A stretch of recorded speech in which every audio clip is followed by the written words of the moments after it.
this is a story my mother used to tell all the time. So as I say in the book, I'm not sure how sharp it's my memory, how much it's hearing her stories, but I vaguely remember very young age sitting with the daughter of a family we were very close to. So she was the family, not a friend that I found, but like a cousin.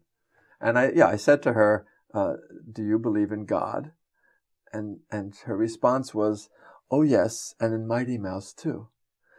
And I don't really remember how I reacted. I don't remember if I thought it was silly, if I thought it was profound, but my mother's love of that story, I say in the book, indicates their ideology, that people who believe in God are believing in Mighty Mouse. They're foolish, they're childish, or they're deceitful because they're kidding, they're faking it.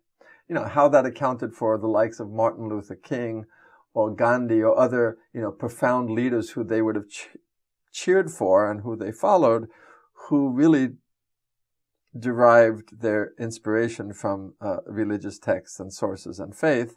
I don't know how my parents worked that one out.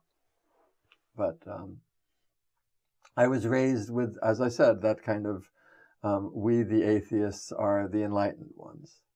And now the book is subtitled The Spiritual Explorations of a Reluctant Atheist. Because I feel like, too bad I can't, even with Kaplan's ideology. I edited the Reconstructionist Movements magazine for 13 years, Reconstructionism Today. Not the Reconstructionist, but the bathroom magazine I edited. And I read a lot of Kaplan, and I really do feel in many ways like a Reconstructionist. I believe that to the extent that we can, Jews should be kind of maximally connected to the tradition, because it's a great philosophical tradition. It's a source of ethics. It's a source of inspiration.